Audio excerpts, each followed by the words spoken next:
is about to depart from there. And now we're going to take you live for the first time to the House floor. Hundreds of members of Congress, several dozen illegal immigrants who've accompanied them will watch the president's address. Speaker Paul Ryan is about to call the House to order.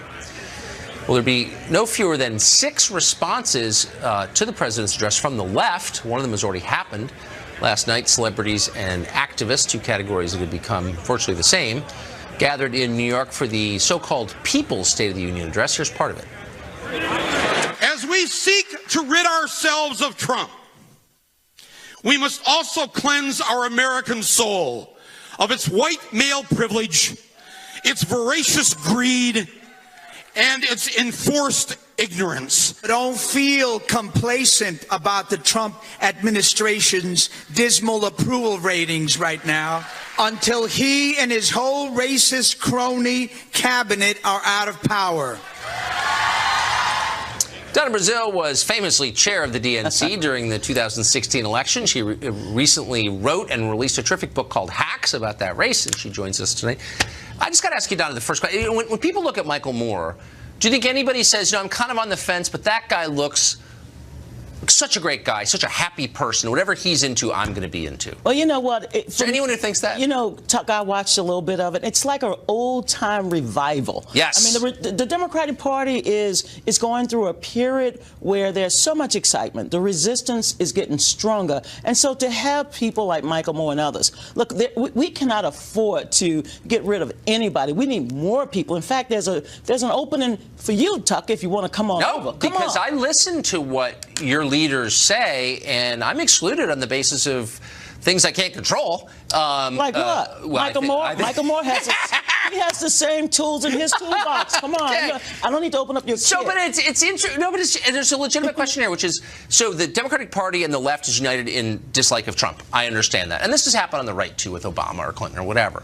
But it doesn't answer the question of who's in charge, really. What does the Democratic Party stand for? If you could point to one person who embodies the values of the party right now, who'd it be? Well, tonight you're going to hear from 2 of our rising stars, Joe Kennedy and Elizabeth Guzman. They represent the future of the Democratic Party, and they're going to talk about how to build an economy that works for everyone, not just the top 1%. The Democrats are coming out of the wilderness, but we're coming out with a message that will resonate with the American people who work paycheck to paycheck, who want to see more than a trickle-down tax cut. So I hear that and I say the message, okay, so here's a party that nominated the wife of a former president, and now the response is one of the Kennedys. I think, well, I guess it's a hereditary position leading the Democratic Party, is it? Well, you know what? The Kennedy family, like the Clinton family, like the Dole family, like the Bush family, these are families that have dedicated themselves to public service. I am very excited about hearing Joe Kennedy III. But that seems more the past than the future, doesn't it? But I've heard he's a great guy for whatever it's worth. Elizabeth Guzman, I mean, she is a rising star. We have so many rising stars, young people who are running for office. You know, we have a record number of women who are running this cycle as well. So keep the door open, Tucker. You can come Anyone in. from the Mondale family? Well, not that I know of. Okay, but, just checking. So a couple years ago, we got Jimmy Carter, we got Al Gore, we got a lot of people. It's exactly the greatest. It's great. So at one of President Obama's State of the Union addresses, famously, a member from South Carolina, Mr. Wilson, jumped up and said, "You lie." And was basically jumped on by people from both sides on the basis of the fact that was not civil behavior. Correct. Do you think you're going to see something like that tonight? Are you going to see open expressions of rudeness? No.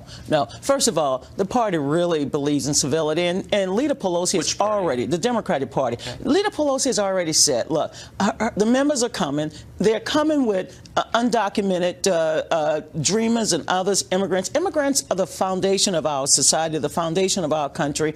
Many of the members are bringing their constituents to the State of the Union. The president will have a gallery full of people. This is a night for President Trump to pivot, to talk to all of the American people, not just his base. He has a unique opportunity to not just sell what he's accomplished, but to reach out to Democrats. Do you think illegal aliens, people who are non-citizens here illegally, are they part of the, quote, American people?